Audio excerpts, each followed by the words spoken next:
See if this is really working.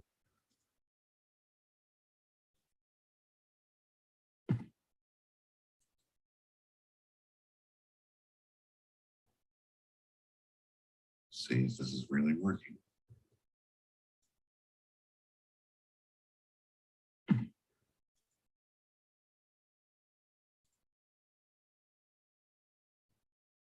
See if this is really working. There we go.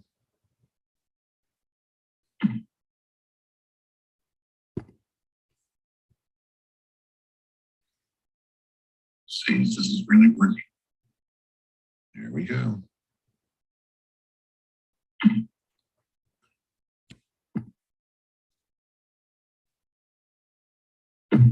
See if this is really working. Why is it we go. See if this is really working.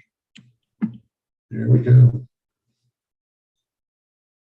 Bob, check the chat. There we go. See if this is really working. There we go. Bob, check the chat. There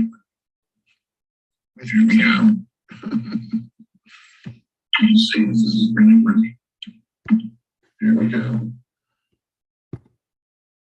Bob, check the chat. There we go. See if this is really working. There we go. Bob, check the chat. There we go. See if this is really working.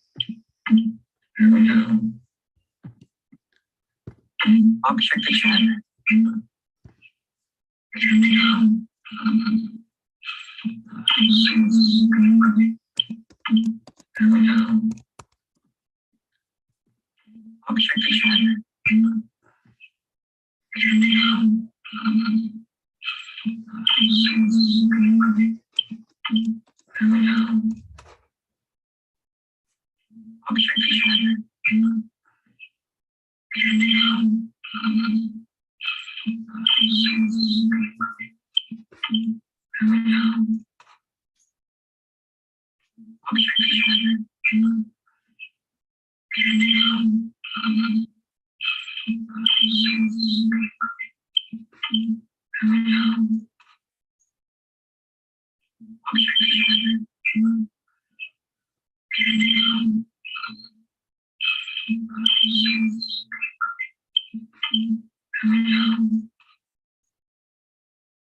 Bob, check the chat.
No Epilogue Productions presents William Shakespeare's The Tempest.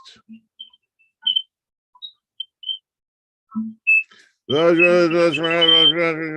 Epilogue Productions presents William Shakespeare's The Tempest. Old one, have some wine. Out of my way, fool.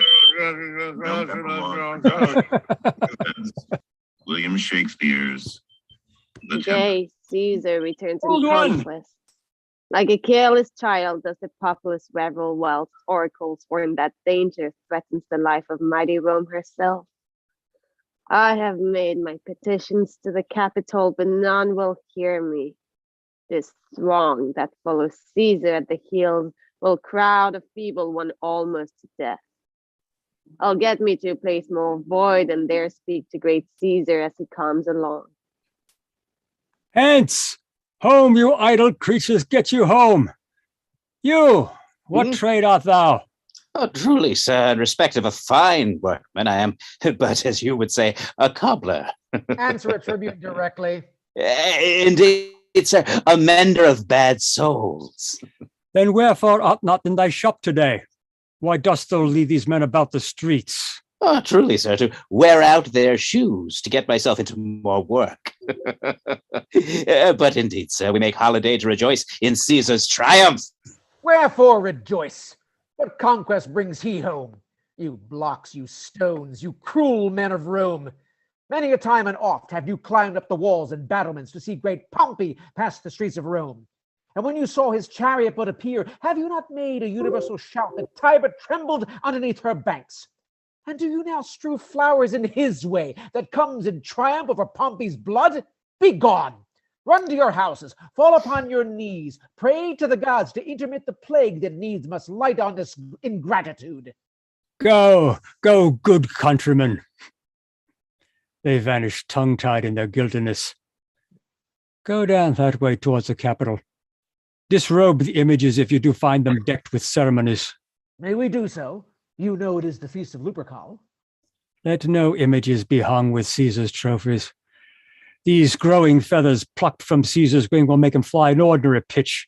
Who else would soar above the view of men and keep us all in servile fearfulness?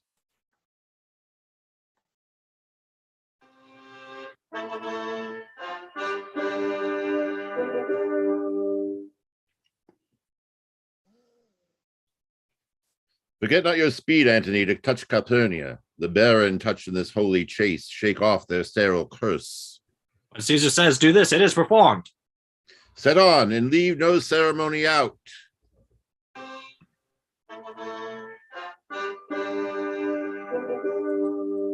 Hail Caesar!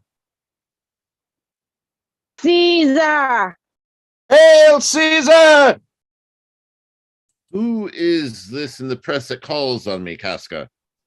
Speak, Caesar's turn to hear. Beware the Ides of March. Who is that, Brutus? A soothsayer bids you beware the Ides of March. Let me look upon this seer's face. Here, Caesar. Beware the Ides of March. A dreamer. Let us leave. Pass.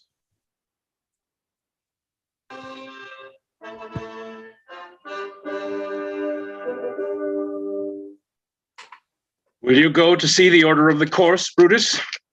Not I. I pray you, do. I am not gamesome, Cassius.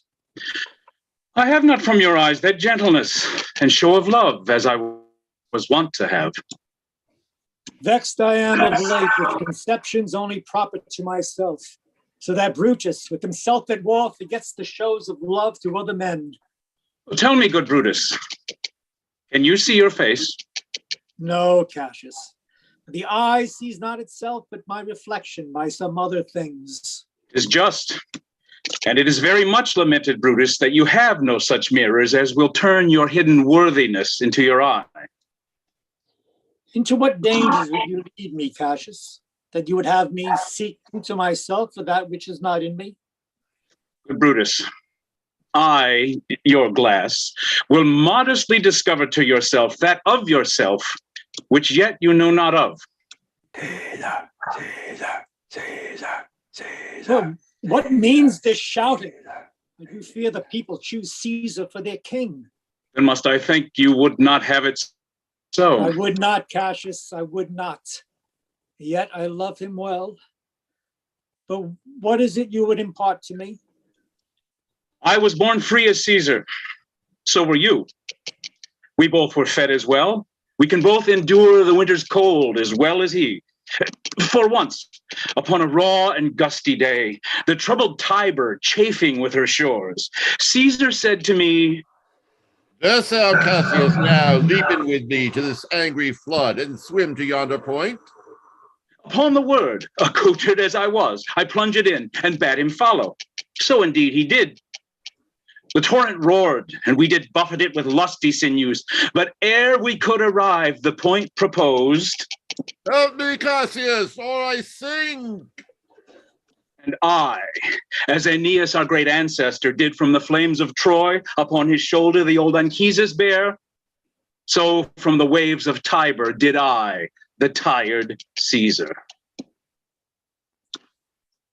And he had a fever when he was in Spain. And that tongue of his that bade the Romans mark him and write his speeches in their books. Alas, it cried, give me some drink, Titinius, as a sick girl. And this man is now become a god? And we petty men walk under his huge legs and peep about to find ourselves dishonorable graves? Men at some times are masters of their fates. The fault, dear Brutus, is not in our stars, but in ourselves, that we are underlings. Caius Cassius, what you would work me to, I have some aim. What you have said, I will consider. What you have to say, I will with patience hear and find the time both meet to hear and answer such high things. Brutus had rather be a villager than to repute himself a son of Rome under such hard conditions as this time is like to lay upon us. I am glad that my weak words have struck but this much show of fire from Brutus.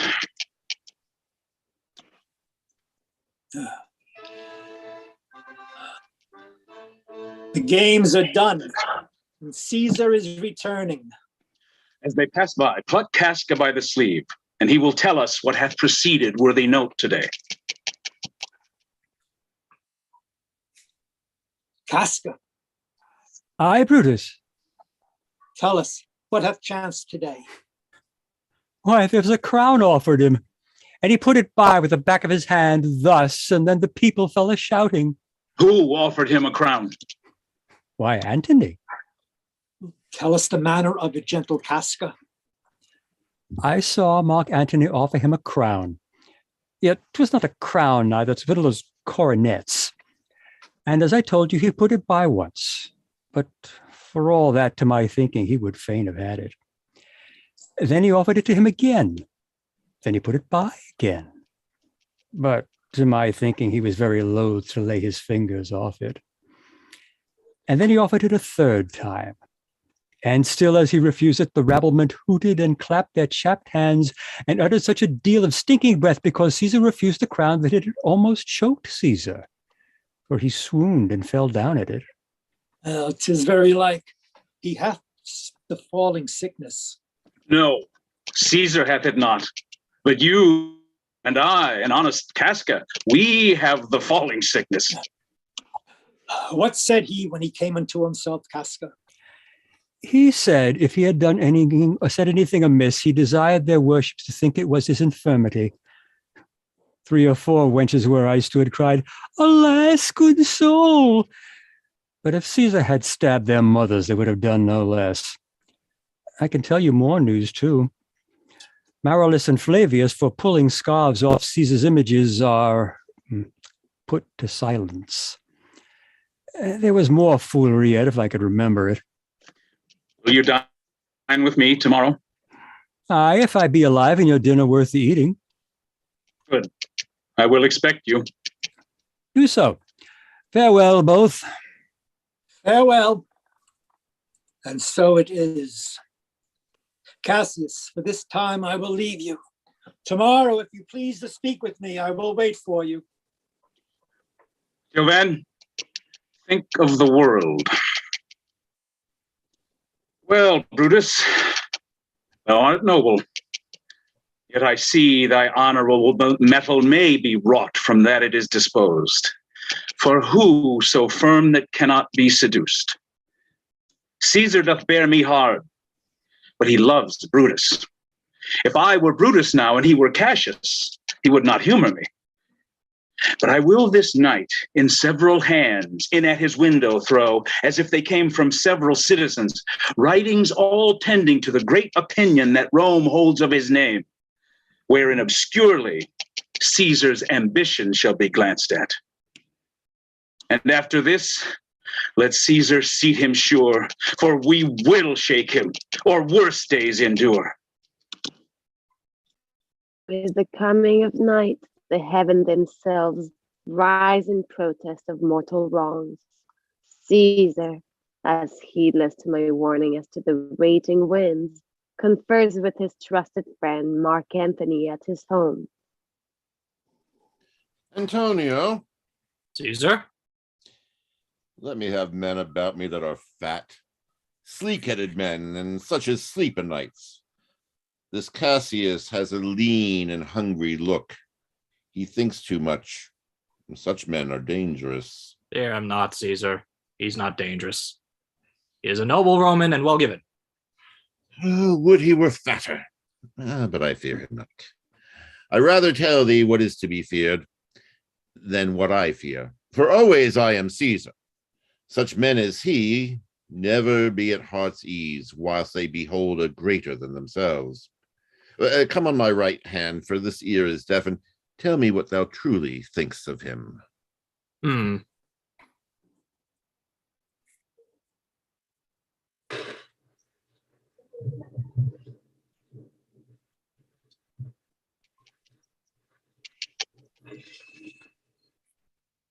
walks the street on such a night? A Roman. Casca, by your voice? Your ear is good. Cassius, what night is this? A very pleasing night to honest men. Are you not moved when all the sway of earth shakes like a thing infirm? Oh, Cassius, I have seen tempests where the scolding winds have rived the knotty oaks, and I have seen the ambitious ocean swell and rage and foam to be exalted with the threatening clouds, but never, till tonight, never till now, did I go through a tempest dropping fire. Whoever knew the heavens menace so? Those who have known the earth so full of faults. Now could I cast a name to thee, a man no mightier than myself or me in personal action, yet prodigious grown and fearful as these straight eruptions are. 'Tis Caesar that you mean, is it not, Cassius? Ah. Indeed, they say the senators tomorrow mean to establish Caesar as a king, and he shall wear his crown by sea and land. I know where I will wear my dagger then. Cassius from bondage will deliver Cassius. Take my hand. Let us join for redress of all these griefs, and I will set this foot of mine as far as who goes farthest. There's a bargain made. Come, Casca. You and I will yet ere day see Brutus at his house. 3 parts of him is ours already, and the man in Tyre upon the next encounter yields him ours. Oh, conspiracy by day, where wilt thou find a cavern dark enough to mask their monstrous visage? Oblivious to the storm, Brutus sits in his orchard in deep meditation. The letters which Cassius forged are brought to him under the cover of night. One by one he reads them. Brutus, thou sleepest. Awake and see thyself. The starlight makes poor reading. Speak, strike, redress. Brutus, arise, sleep not. Such instigations have been often dropped where I have took them up. Shall Rome, thus I must piece it out, shall Rome stand under one man's awe? What Rome? My ancestor did from the streets of Rome like the Tarquin Drive when he was called a king. For my part, I know no personal cause to spurn at Caesar, but for the general, he would be crowned. How that might change his nature, there's the question. It is the bright day that brings forth the adder. Crown him, and then I grant we put a sting in him, that at his will he may do danger with. The abuse of greatness is when it disjoins remorse from power. To speak truth of Caesar, I have not known when his affection swayed more than his reason, but 'tis a common proof that lowliness is young ambition's ladder, whereto the climber upward turns his face. But when he once attains the utmost round, he then unto the ladder turns his back, looks into the clouds, scorning the base degrees by which he did ascent. So may Caesar, then, lest he may, prevent. Somebody knocks? Sir, 'tis your brother Cassius at the door who doth desire to see you. Is he alone? No, sir, there are more with him. Do you know them? No, sir, their hats are plucked about their ears and half their faces buried in their cloaks. Let them enter. Shamest thou to show thy dangerous brow by night when evils are most free? I think we are too bold upon your rest. Tomorrow, Brutus, do we trouble you? I've been up this hour, awake all night. Between the first notion and the acting of a dreadful thing, all the interims like a phantasm or a hideous dream. Know I these men that come along with you? Yes, every man of them. And every one doth wish you had that opinion of yourself which every noble Roman bears of you. This is Trebonius. He is welcome hither. This Decius. Welcome too. This Casca. Cinna. And this Metellus. You are all welcome. It must be by his death. Give me your hands all over one by one. Shall no man else be touched but only Caesar?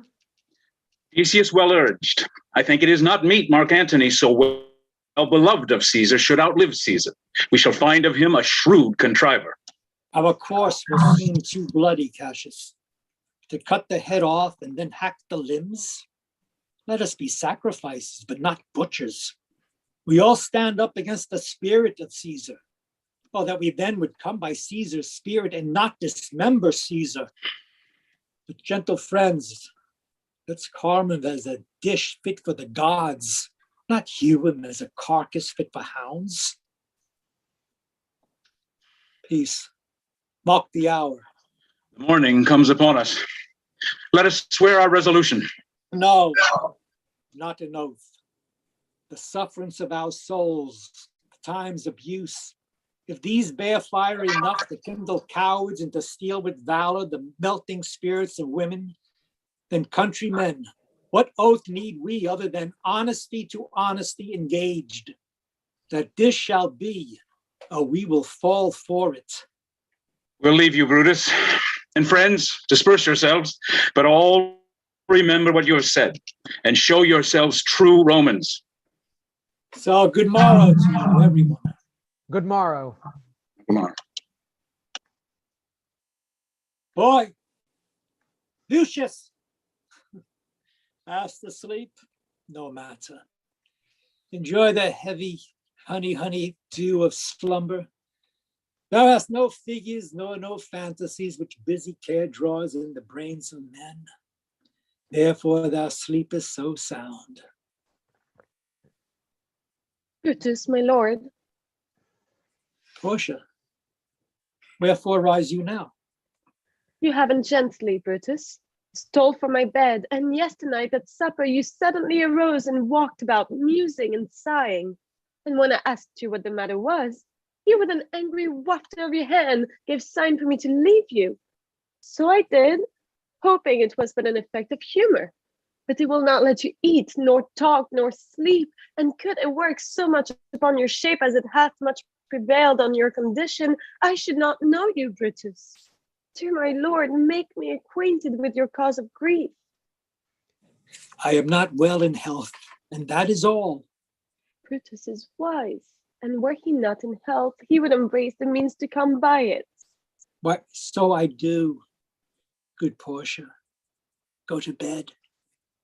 What, is Brutus sick, and will be still out of his wholesome bed to dare the vile contagion of the night to add unto his sickness? No, my Brutus, you have some sick offense within your mind, which by the right and virtue of my place I ought to know of. And upon my knees, I charm you by my once commended beauty, and that great vow which did incorporate and make us one, that you unfold to me yourself, your half, why you are heavy, and what men tonight have had resort to you. Some 6 or 7 who did hide their faces even from darkness. Kneel not, gentle Portia. I should not need if you were, gentle Brutus. Am I yourself, but as it were in sore to limitation to keep with you at meals, comfort your bed, and talk to you sometimes? Dwell I but in the suburbs of your good pleasure? If it be no more, Portia is Brutus's harlot, not his wife. You are my true and honorable wife, as dear to me as the ruddy drops that visit my sad heart. This were true, then should I know the secret. I grant I am a woman, but withal a woman that Lord Brutus took to wife. Tell me your counsels. I will not disclose them. I have made a strong proof of my constancy, giving myself a voluntary wound here in the thigh. Can I bear that with patience and not my husband's secrets? Oh God, render me worthy of this noble wife. Portia, go in a while, and by and by thy bosom shall partake the secrets of my heart.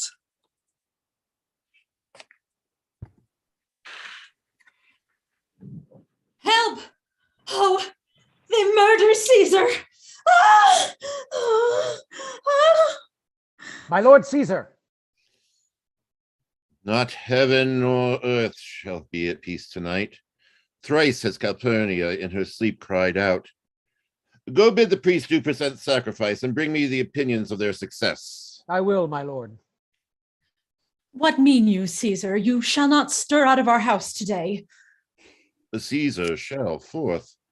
The things that threaten me ne'er looked but on my back. When they shall see the face of Caesar, they are vanished. Caesar, I never stood on ceremonies, yet now they frighten me. There is one within, recounts most horrid sights seen by the watch. Graves have yawned and yielded up their dead. Fierce, fiery warriors fought upon the clouds in ranks and squadrons, and right form of war, which drizzled blood upon the Capitol. Oh, Caesar, these things are beyond all use, and I do fear them. What can be avoided whose end is purposed by the mighty gods? Yet these predictions are to the world in general as they are to Caesar. When beggars die, there are no comets seen. Cowards die many deaths. The valiant never taste of death but once. Of all the wonders that I have yet heard, it seems to me most strange that men should fear, seeing that death will come when it will come. What say the augurers? They would not have you to stir forth today, plucking the entrails of an offering forth. They could not find a heart within the beast. The gods do this in shame of cowardice. Caesar should be a beast without a heart if he should stay at home for fear. Alas, my lord, your wisdom is consumed in confidence. Do not go forth today. Call it my fear that keeps you in the house, and not your own. Let me upon my knee prevail in this. For thy humor, I will stay at home. Caesar, all hail! Good morrow, worthy Caesar. I come to fetch you to the Senate House. Good Decius, bear my greetings to the senators and tell them I will not come today. And it cannot is false, and that I dare not. False, I will not come today. Say he is sick. Shall Caesar send a lie? Have I in conquest stretched mine arm so far to be afraid to tell graybeards the truth? Decius, go tell them Caesar will not come. Most mighty Caesar, let me know some cause, lest I be laughed at when I tell them so. The cause is my will. I will not come. But because I love you, I will let you know. Calpurnia here, my wife, stays me at home. She dreamt tonight she saw my statue, which, like a fountain with 100 spouts, did run pure blood, and many lusty Romans came smiling and did bathe their hands in it. This dream is all misinterpreted. Your statue spouting blood in many pipes, in which so many smiling Romans bathed, signifies that from you great Rome shall suck reviving blood. This way have you well expounded it.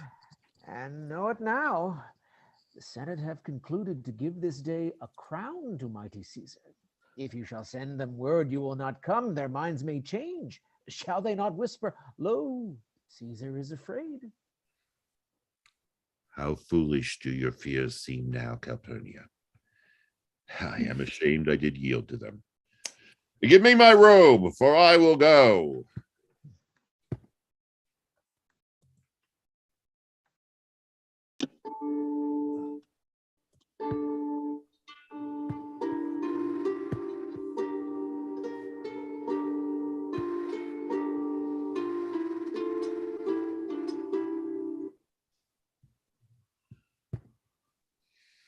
Oh, fate, may thy path not be diverted. Caesar follows thy course up the marble steps of the Capitol. Oh, fate, lay a gentle hand on our Rome. The Ides of March are come, soothsayer.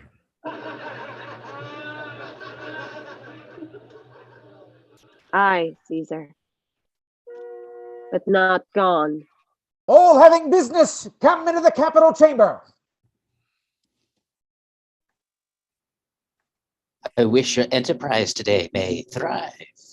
What enterprise? What enterprise, Popilius? Fare you well. What said Popilius? He said he wished our enterprise may thrive. I fear our project is discovered. Look how he makes the Caesar. Mark him.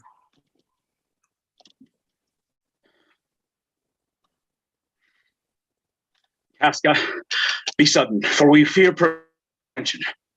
Brutus, what shall be done? If this be known, I will slay myself. Cassius, be constant. Look, Popilius speaks not about purposes, for he smiles and Caesar doth not change. Trebonius knows his time. Look you, Brutus, he draws Mark Antony out of the way. Where is Metellus? Let him go and presently prepare his suit to Caesar. He is addressed. Press near and second him. Casca, you are the first that rears your hand. Are we all ready? What is now amiss that Caesar and his Senate must redress?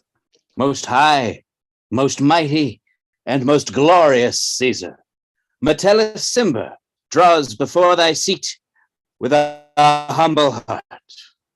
Be not fond to think that Caesar bears such rebel blood that will be thawed from the true quality with that which meldeth his fools.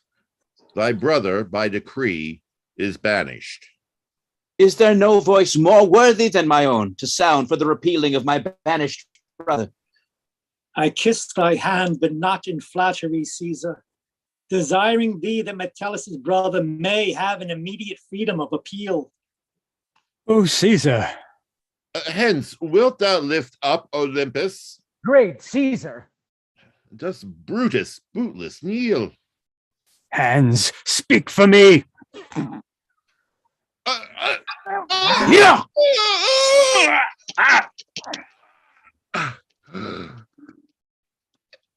Et tu, Brute?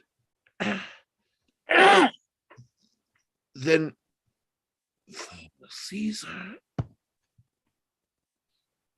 Liberty! Freedom!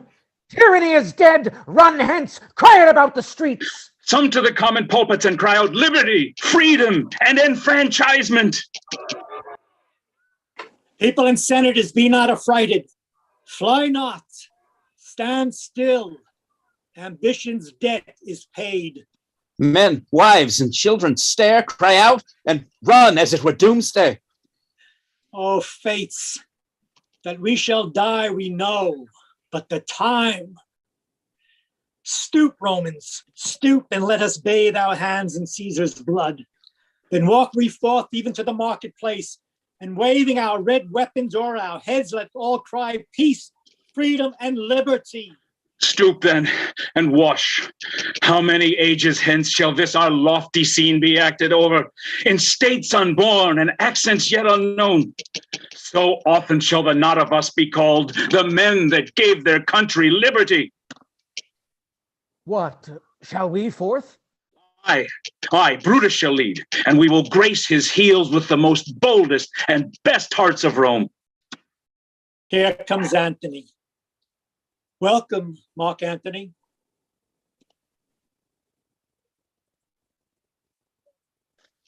Oh, mighty Caesar,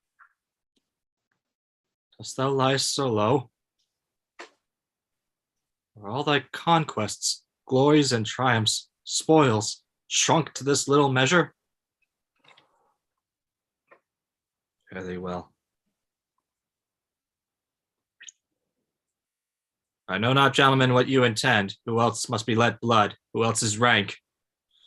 If I myself, there is no hour so fit as Caesar's death hour, nor no instrument of half that worth as those your swords, made rich with the most noble blood of all this world. Oh, Antony, beg not your death of us. You see but our hands, and this the bleeding business they have done. Our hearts, you see not.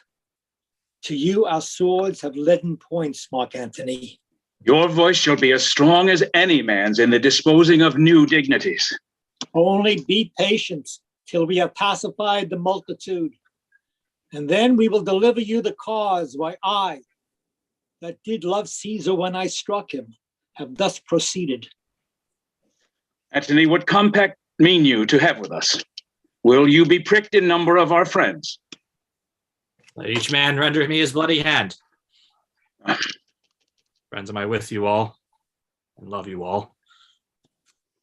Upon this hope that you shall give me reasons why and wherein Caesar was dangerous. Our reasons are so full of good regard that were you, Antony, the son of Caesar, you should be satisfied. That's all I seek, and am moreover suitor that I may produce his body to the marketplace, and in the pulpit, as becomes a friend, speak in the order of his funeral. You shall, Mark Antony. Brutus, a word with you. You know not what you do. Know you how much the people may be moved by that which he will utter? By your pardon, I will myself into the pulpit first. I like it not.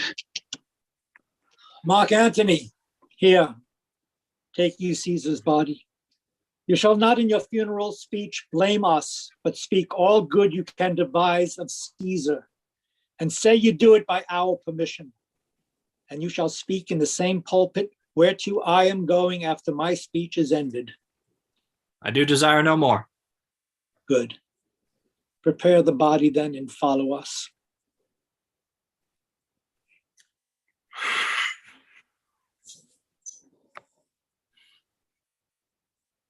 Pardon me, thou bleeding piece of earth, that I am meek and gentle with these butchers. Thou art the ruins of the noblest man that ever lived in the tide of times. Over thy wounds now do I prophesy, a curse shall light upon the limbs of men. Blood and destruction shall be so in use that mothers shall but smile when they behold their infants quartered in the hands of war. And Caesar's spirit ranging for revenge with Ate by his side, come hot from hell, shall in these confines with a monarch's voice cry havoc. And let the dogs of war.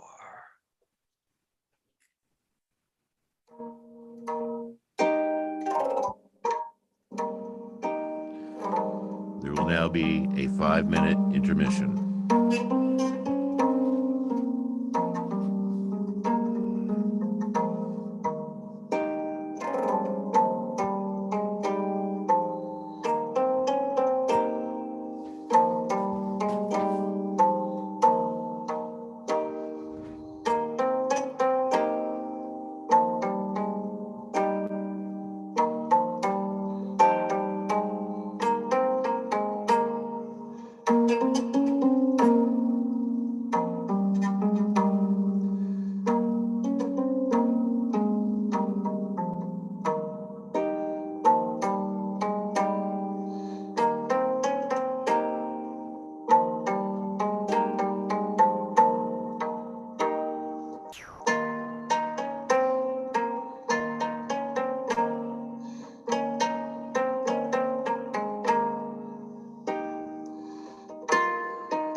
And now, the second act of Julius Caesar.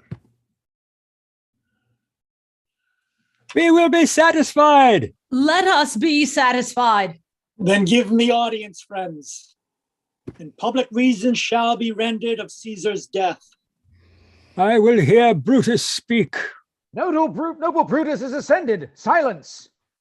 Be patient till the last.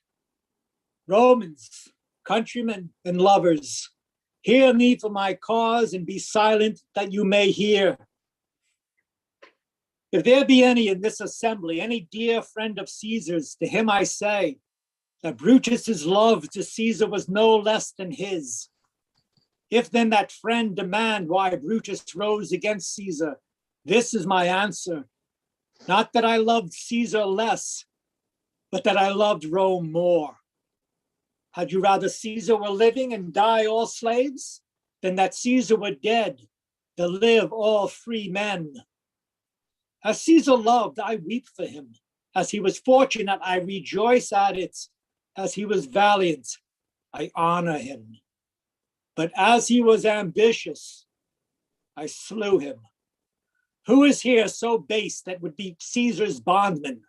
If any speak, for him have I offended. Who is here so rude that would not be a Roman? If any speak, for him have I offended. Who is here so vile that will not love his country? If any speak, for him have I offended. None, Brutus. None. Then none have I offended. I have done no more to Caesar than you would do to Brutus. Here comes his body, mourned by Mark Antony, who, though he had no hand in his death, shall receive the benefit of his dying, a place in the commonwealth, as which of you shall not? Good countrymen, let me depart alone, and for my sake stay here with Antony. Do grace to Caesar's corpse and grace his speech tending to Caesar's glories, which Mark Antony, by our permission, is allowed to make. With this I depart, that as I slew my best lover for the good of Rome, I have the same dagger for myself when it shall please my country to need my death. Live, Brutus. Live, live. Bring him with triumph home unto his house. Give him a statue with his ancestors. Let him be Caesar. We'll bring him to his house with shouts and clamors. Stay, ho, and let us hear Mark Antony. We'll hear him. Noble Antony, speak. For Brutus's sake, I am beholding to you. What does he say of Brutus? He says for Brutus' sake, he finds himself beholding to us all. 'Twere best he speak no harm of Brutus here. This Caesar was a tyrant. We are blessed that Rome is rid of him. Peace. Let us hear what Antony can say. You gentle Romans, Peace, ho! Let us hear him. friends, Romans, countrymen, lend me your ears. I come to bury Caesar, not to praise him. The evil that men do lives after them. The good is often interred in their bones, so let it be with Caesar. The noble Brutus hath told you Caesar was ambitious. If it were so, it was a grievous fault, and grievously hath Caesar answered it. Here, under leave of Brutus and the rest, come I to speak in Caesar's funeral. He was my friend, faithful and just to me. But Brutus says he was ambitious, and Brutus is an honorable man. Caesar hath brought many captives home to Rome, whose ransoms did the general coffers fill. Did this in Caesar seem ambitious? When that the poor have cried, Caesar hath wept.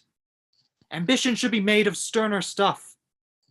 Yet Brutus says he was ambitious, and Brutus is an honorable man. You all did see that on the Lupercal I thrice presented him a kingly crown, which he did thrice refuse. Was this ambition? I speak not to disprove what Brutus spoke, but here I am to speak what I do know. You all did love him once, Without cause? What cause withholds you then to mourn for him? Bear with me. My heart is in the coffin there with Caesar, and I must pause till it come back to me. Methinks there is much reason in his sayings. Caesar has had great wrong. I fear there will a worse come in his place. Marked ye his words. He would not take the crown, therefore 'tis certain he was not ambitious. Poor soul, his eyes are red as fire with weeping. There's not a nobler man in Rome than Antony. Now, mark him, he begins again to speak. But yesterday, the word of Caesar might have stood against the world.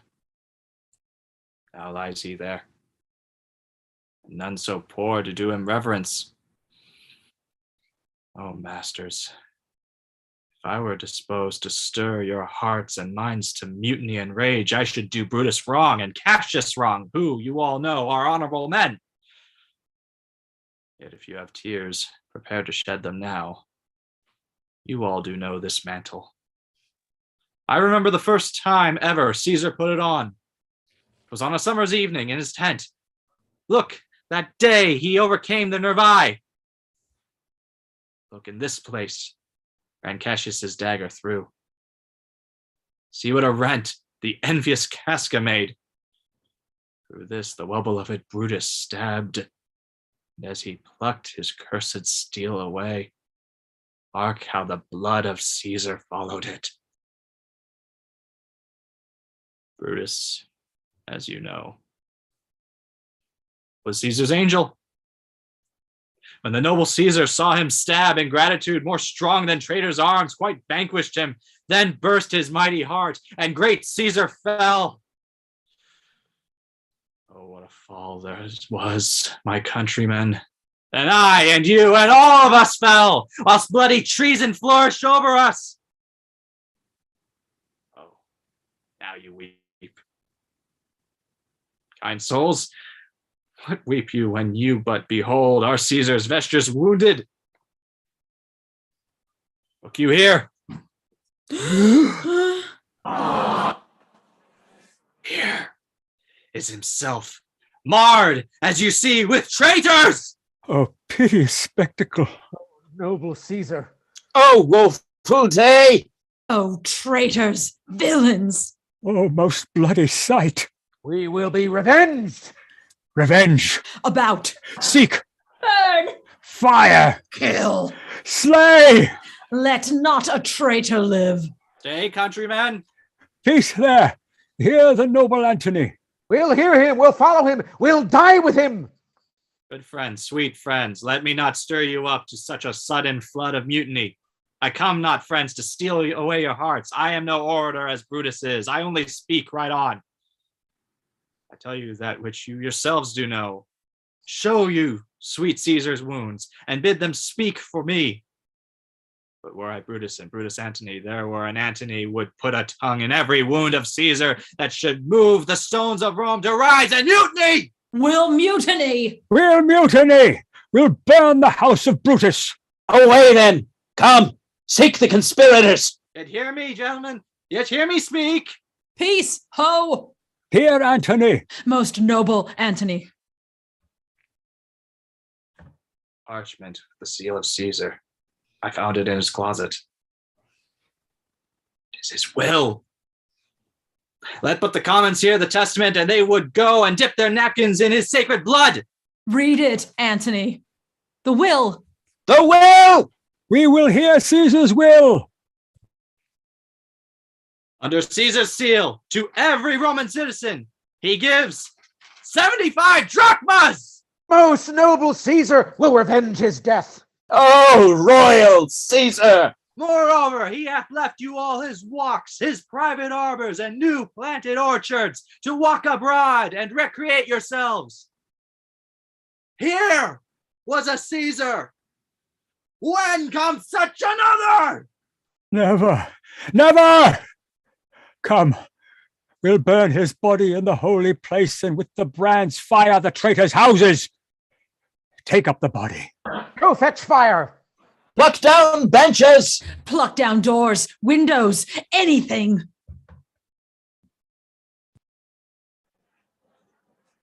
thou art afoot. Take thou what course thou wilt. A great fire is made, and Caesar's body burned in the marketplace. Revenge spreads across the capital with the smoke from the pyre. The populace hungers for blood. You, what is your name? Why, Cinna! Tear him to pieces. He's a conspirator. No! I am Cinna the poet! Cinna the poet! No matter, his name is Cinna. Tear his name out of his heart. Brutus and Cassius are led like madmen to the gates of Rome. Octavius, Caesar's nephew, comes, his uncle's blood crying vengeance in his veins. He meets Anthony at his home, and with Caesar's counsel, Lepidus, they conspire.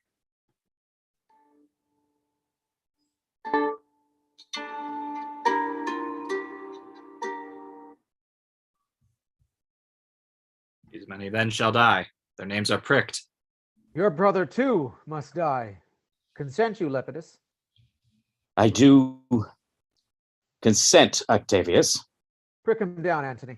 Upon condition Publius shall not live, who is your sister's son, Mark Antony. He shall not live. Lepidus, go you to Caesar's house, fetch the will hither, and we shall determine how to fund our cause with legacies. I will do so. This is a slight, unmeritable man, meet to be sent on errands. Is it fit, the world divided, he should stand one of the three to share it? You took his voice, who should be pricked to die. Octavius, I have seen more days than you. And though we lay these honors on this man, he shall but bear them as the ass bears gold. But he's a tried and valiant soldier. So is my horse, Octavius. And now listen, great things. Brutus and Cassius are levying powers. Therefore, let our alliance be combined, and let us presently go sit in council. Let us do so. For we are bade about with many enemies, and some that smile have in their hearts, I fear, millions of mischiefs.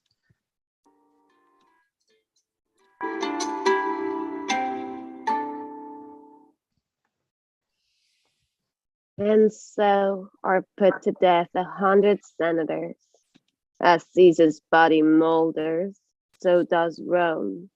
The empire is riven in two. Some stand with Brutus and Cassius, others with Anthony and Octavius. Dark seasons pass.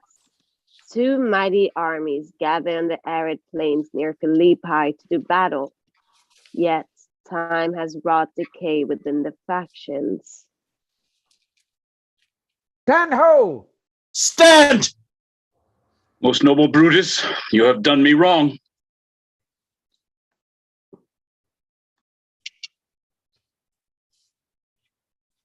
I say you have done me wrong. Judge me, you gods. Wrong I mine enemies? And if not so, Cassius, how should I wrong a brother? That you have wronged me doth appear in this.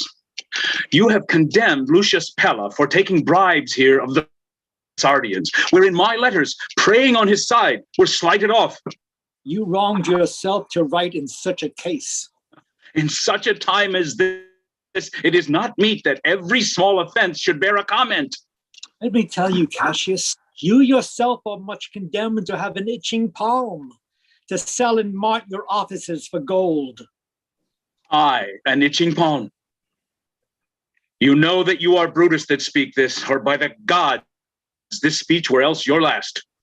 The name of Cassius honors this corruption, and chastisement doth therefore hide his head.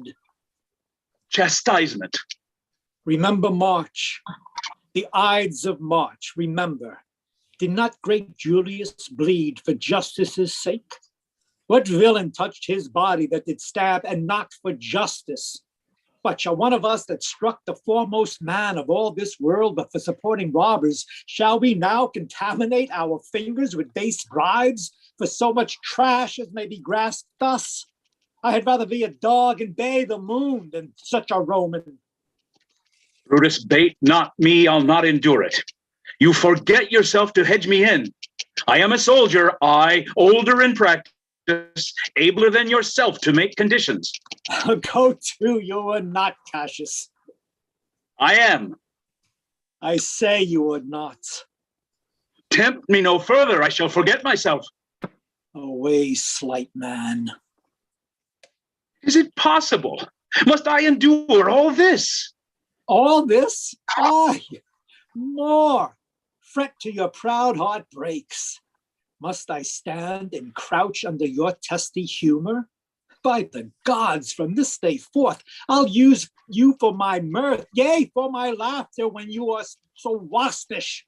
You wrong me every way, Brutus. I said an elder soldier, not a better. Did I say better? If you did, I care not. When Caesar lived, he durst not thus have moved me. Oh, peace, peace. You durst not so have tempted him. I durst not? No. What? Not tempt him? For your life, you durst not. Do not presume too much upon my love. I may do that I shall be sorry for. You have done that you should be sorry for. There is no terror, Cassius, in your threats, for I am armed in such honesty that they pass by me as the idle wind. I did send to you for certain sums of gold, which you denied me.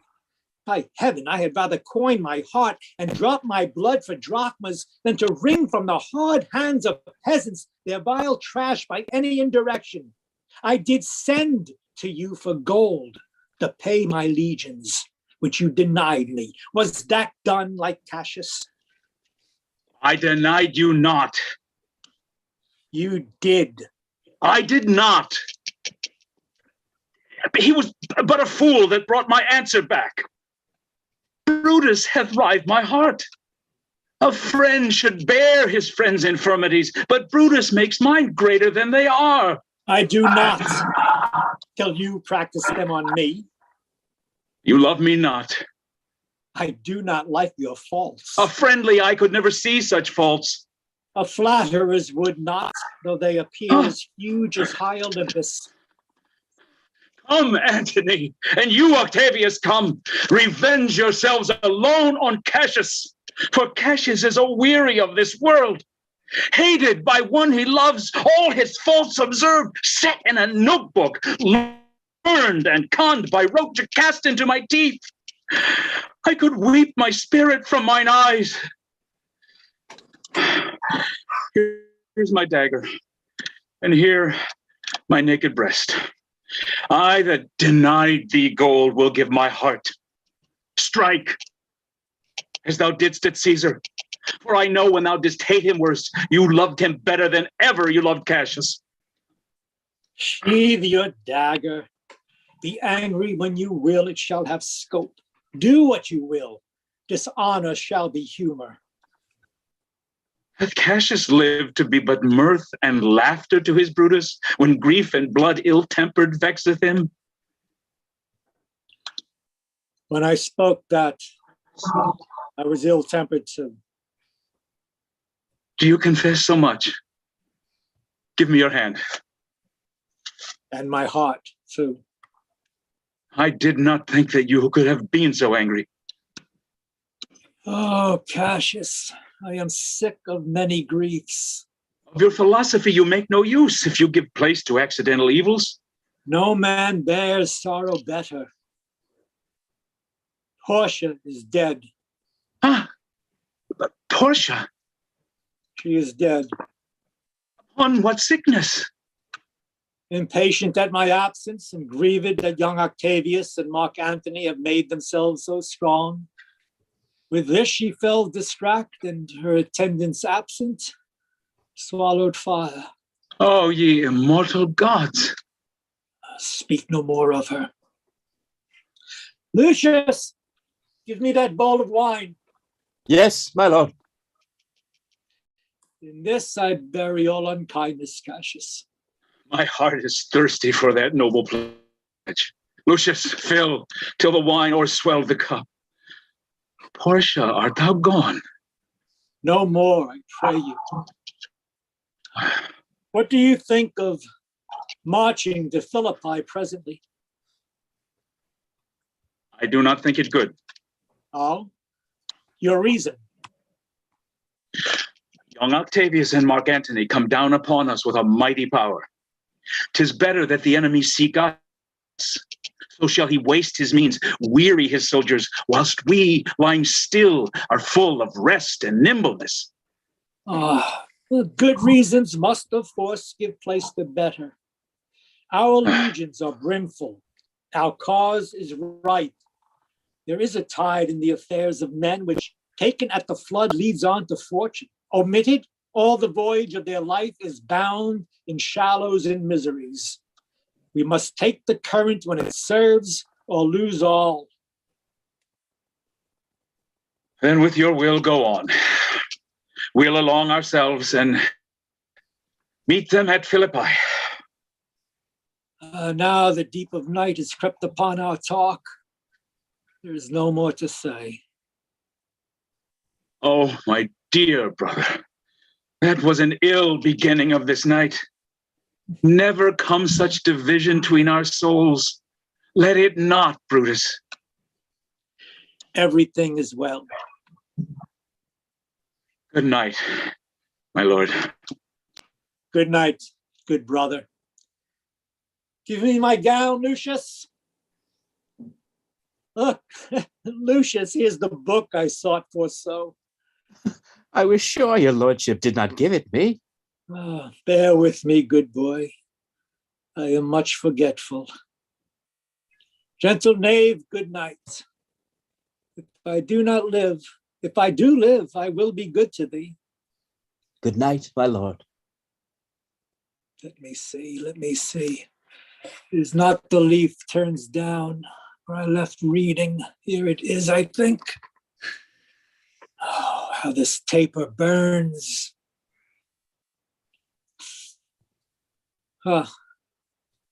Who comes here? I think it is the weakness of mine eyes that shapes this monstrous apparition. No, it comes upon me. Art thou some god, some angel, or some devil that makest my blood cold and my hair to stand? Speak to me what thou art. Evil spirit, Brutus. Why comest thou, Caesar? To tell thee thou shalt see me at Philippi. Well, I will see thee at Philippi then. Now I have taken heart, thou vanished, and ill spirit. I would hold more talk with thee. Lucius, Claudio, sirs, awake, Claudio! Lucius, awake! Oh, my lord?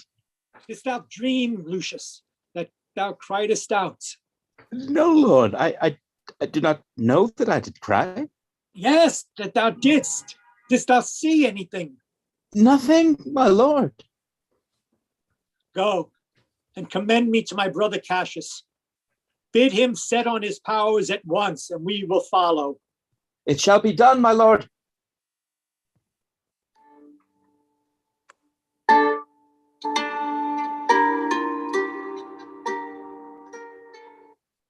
Now, Antony, our hopes are answered. Their forces are at hand before we do demand of them. Tut! They think by this face to fasten our thoughts that they have courage. Octavius, lead your army softly on upon the left hand of the even field. Upon the right hand eye, keep thou the left. Why do you cross me? I do not cross you, but I will do so. Yeah!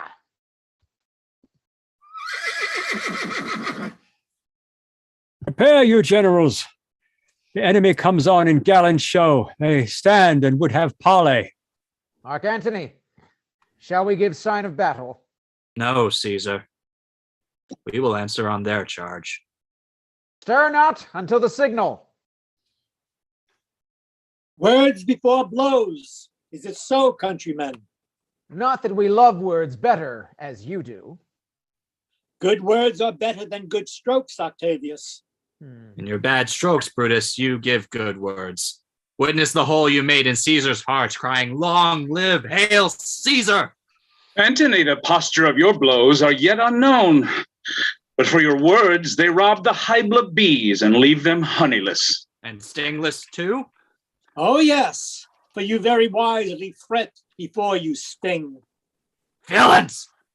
You did not so, and your vile daggers hacked one another in the sides of Caesar. You bowed like bondmen, kissing Caesar's feet. Oh, you flatterers! Flatterers. Now, Brutus, thank yourself. This tongue had not offended so today if Cassius might have ruled. Come, the cause. If arguing make us sweat, the proof of it will turn to redder drops. Look, I draw a sword against conspirators. When think you that the sword goes up again? Never, till this Caesar has added slaughter to the sword of traitors. Come, Antony, away. Defiance, traitors, hurl we in your teeth. If you dare fight today, come to the field. Yeah! The storm is up, and all is on the hazard. Most noble Brutus, this very day was Cassius born. Most noble brother, salutations. The affairs of men rest still uncertain. If we do lose this battle, then is this the very last time we shall speak together?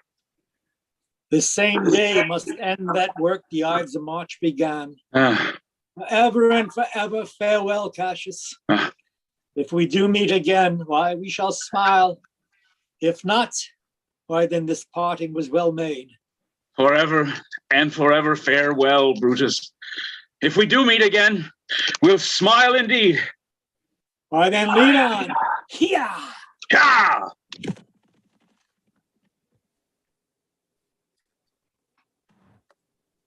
The armies gather, and the clouds within the camps. Two eagles fall upon each other. All men watch in silence. The eagle nears Brutus yields and flees to the field. At this omen, Octavius strikes. At first, the tide of battle is with Brutus. His right wing drives back Octavius's army towards the sea. Metellus, ride and give orders unto Cassius' legions. Let them set on at once. A sudden push gives Octavius the overthrow. Ride! With Cassius's force, the body of the army is crippled by Antony's advance. Oh, Metellus! Brutus gives the word too early. His soldiers fall to spoil, whilst we by Antony are all enclosed. Cut off from any hope or assistance, Octavius sees his whole force crumble. In vain does he try to prevent their flight. Snatching a flag, Cassius plants it at his feet. Stand, Romans! Stand and fight! As the sun wanes, and even his personal guard has fled his side, Cassius retreats to a small clearing with his servant Pindarus.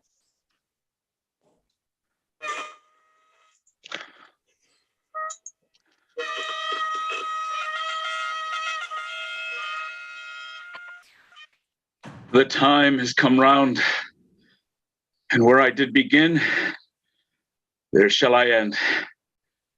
Come hither, Pindarus. With this good sword that ran through Caesar's bowels, search this bosom. No, my lord. And not to answer. Here, take thou the hilt, and guide thou the sword. Caesar, thou art revenged, even with the sword that killed thee.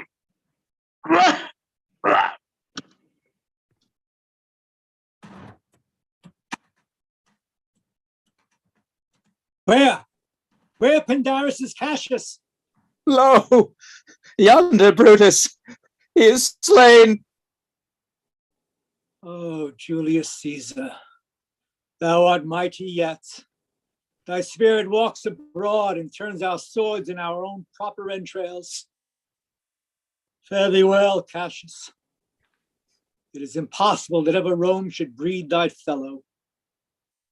Friends, I owe more tears to this dead man than you shall see me pay. I shall find time, Cassius. I shall find time. Brothers, Metellus came not back. He is or ta'en or slain. Slaying is the word, Casca. It is a deed in fashion. Come hither, good Decius. What says my lord? Decius, the ghost of Caesar hath appeared to me. I know my hour is come. Not so, my lord. Thou seest the world how it goes. Our enemies have beat us to the pit. It is more worthy to leap in ourselves than tarry till they push us. Good Decius, we two went to school together. For our love of old, I prithee, hold out my sword hilt whilst I run on it. That's an office not for a friend, my lord. Fly, fly, brothers, there is no tarrying here. Farewell, Casca, and to you, Decius. Farewell to thee too, Strato.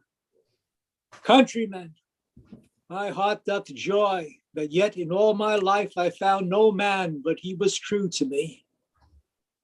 I shall have glory by this losing day more than Octavius and Mark Antony by this vile conquest shall attain unto.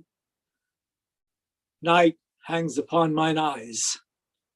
My bones would rest that have but labored to attain this hour. Fly, Brutus, fly. Farewell, my friend. Hence I will follow. I prithee, Strato. Stay thou by thy lord. Thy life hath had some snatch of honor in it. Hold then my sword and turn away thy face, whilst I do run upon it. Wilt thou, Strato? Give me your hand first. Fare you well, my lord. Farewell, good Strato. Caesar, now be still. I killed thee, not thee with half so good a will.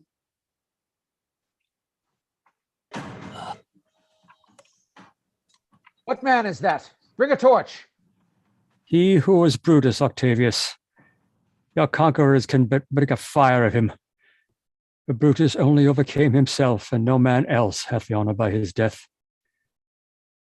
This was the noblest Roman of them all. All the conspirators, save only he, did what they did in envy of great Caesar. He only, in a general honest thought and common good to all, made one of them. His life was gentle, and the elements so mixed in him that nature might stand up and say to the world, "This was a man." According to his virtue, let us use him with all respect and rites of burial. Within my tent his bones tonight shall lie, most like a soldier, ordered honorably.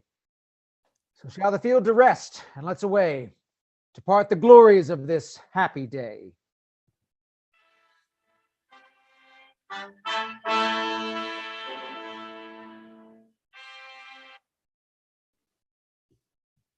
Happy day? Not long. Caesar's spirits will not rest. Soon will mighty Antony, pillar of the world, be transformed into Cleopatra's fool, and Roman armies will clash again. For all the struggles of the conspirators, as Caesar will be crowned, Octavius, who will not only be king, but God. Blood will indeed flow from Caesar's font for 400 years as Rome dies a long and painful death. Thus, the tragedy of Julius Caesar.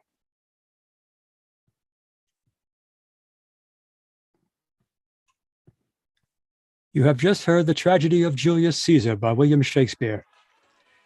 This adaptation was originally written and produced by Jay Stern and Craig Wickman of Quicksilver Radio Theater.